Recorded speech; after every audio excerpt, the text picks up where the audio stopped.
তো বন্ধুরা good morning সবাইকে। আজকে দেখো বাড়ি থেকে একটা মাছ নিয়েছি, ছোট মাছ নিয়েছি, পোনা মাছ 300 গ্রাম ওজন হয়েছে। তো এই দেখো মাছটা আজকে আমি নিজে হাতে কেটেছি। মাছ কাটতে পারি না, তোমরা তো অনেকে জানো। আগের দিন বড় মাছ নিয়েছিলাম, মাছের কাছ থেকে মাছ কেটে নিয়েছিলাম। তো আজকে মাছ কেটেছি, আগের দিন দেখে শিখে নিয়েছিলাম। তো আজকে কি বলো তো, আমার বটিটার অতটা ধার নেই, তো পিসগুলো হ্যাঁকা ব্যাকা টেরা ব্যাকা হয়েছে। যাই হোক, কাটতে তো শিখেছি। তো আজকে রান্না হবে, এই দেখো আজকে রান্না হবে আলু পটল কেটে রেখেছি, আলু পটল দিয়ে পোনা মাছ দিয়ে একটা ঝোল হবে। তো মাছগুলো এই জাস্ট কাটলাম, কেটে লবণ হলুদ মাখিয়ে নিয়েছি। তো এবার ভেজে নেব। তো কড়াইতে একটু তেল দিচ্ছি বেশি করে, কারণ এই মাছ ভাজবো। মাছ ভাজার পরে যে তেলটা থাকবে সেই তেলের মধ্যে একটু পটল আলুটা ভেজে নেব। পটল আলুটা একটু ভেজে রান্না করলে কী বলতো, টেস্ট একটু ভালো হয়। আর যদি পটল আলু হালকা সেদ্ধ করে নিই না, অতটা টেস্ট হয় না। তো এখানে মাছ ভাজার জন্য আমি তেল দিয়ে দিয়েছি।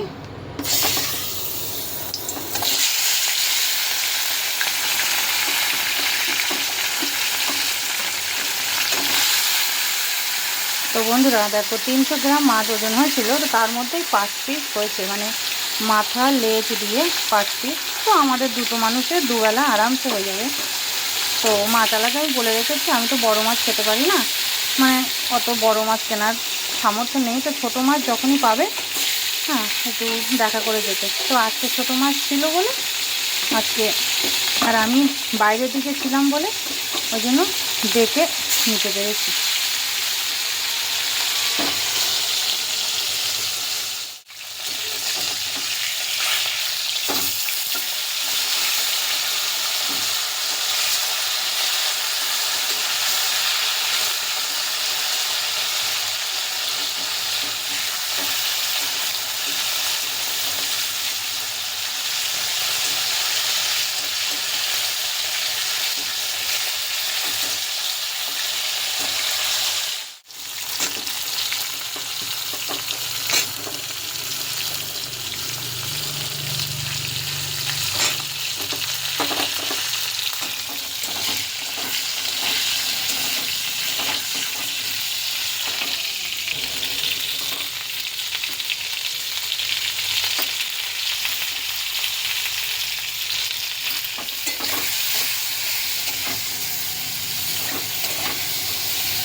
দেখো আমার এখানে মাছ ভাজা হয়ে গেছে, পটল ভেজে নিয়েছি, আলু ভেজে নিয়েছি, আর এখানে পেঁয়াজ রসুন আদা টমেটো একসঙ্গে পেস্ট করে নিয়েছি। আর এখানে কী কী আছে বলো তো, এখানে আছে দেখো গোটা ধনে তেজপাতা, আর এখানে গোটা গরম মশলা লবঙ্গ এলাচ দালচিনি।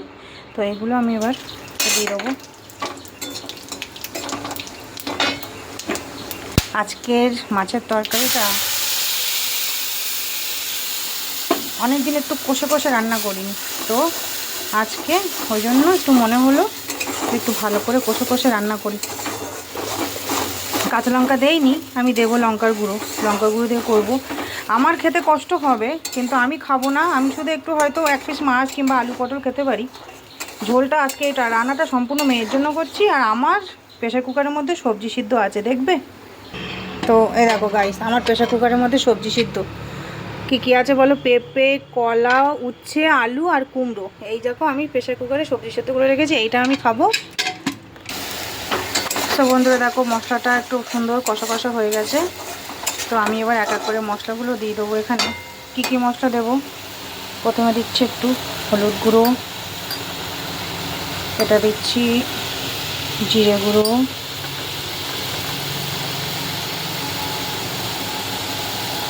ধনে গুঁড়ো, মোস্ট ফেভারিট লঙ্কার গুঁড়ো।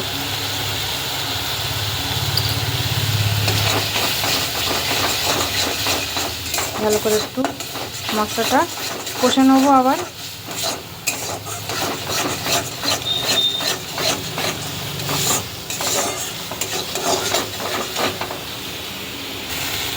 তো বন্ধুরা আমি এখানে দেখো সামান্য একটু চিনির দানা দিচ্ছি, যাতে একটু কালারটাও ভালো হয় আর তরকারির টেস্টটা ব্যালেন্স হয়ে যায়।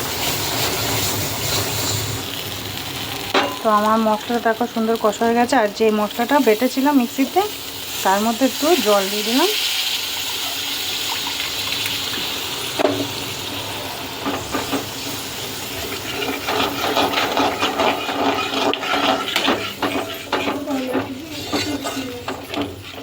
দেখো মশলাটা এবার একটুখানি ফুটবে, ফুটে উঠলে এই আলু, এই যে আলু পটল ভেজে রেখেছিলাম এটা দিয়ে দেবো।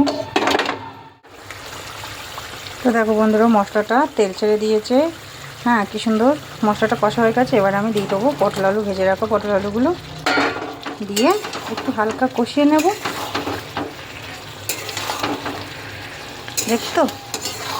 দেখছো কেমন লাগছে? একদম এরকম কষা কষা আলু পটলের তরকারি,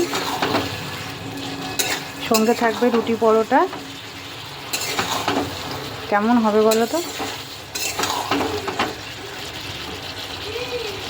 বন্ধুরা? দেখো মশলাটা তো কষা হয়ে গেছে আলু পটল দিয়ে। এবার একটু ঝোল বানানোর জন্য হালকা একটু জল দেব। জলটা এবার ফুটে উঠলেই মাছগুলো দিয়ে নামিয়ে নেব। হয়ে গেল আমার আলু পটলের তরকারি। এই আমি অল্পই করেছি শুধু মেয়ের জন্য। কেন বলছি বলো তো? এই আলু পটল তো অলরেডি ভাজা আছে, একটুখানি ফুটে উঠলেই ঝোলটা নামিয়ে নেব। মাছ দেব, মাছ দিয়ে নামিয়ে নেব।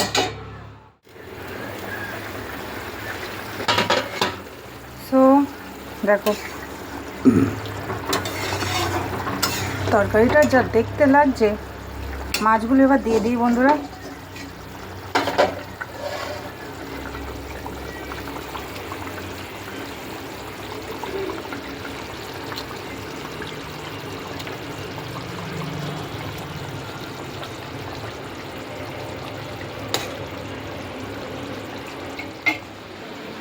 সো গাইস, ফাইনালি আমার তরকারি রান্না কমপ্লিট।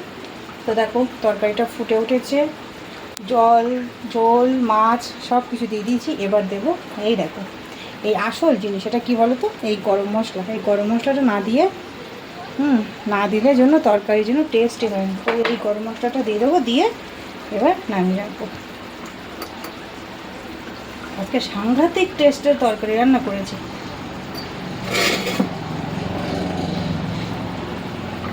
ফুটো উঠুক, মাছ দেওয়া হয়ে গেছে। গরম মশলাটা দিয়ে একটুখানি 1 মিনিট মতো একটুখানি ফুটুক।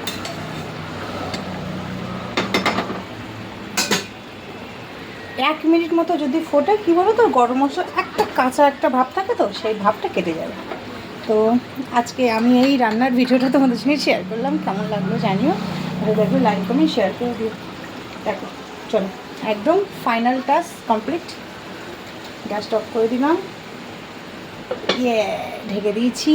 চলো টাটা বাই বাই। সবাই ভালো থেকো, সুস্থ থেকো, আর আমার এই চ্যানেলের সঙ্গে সর্বদা জুড়ে থেকো।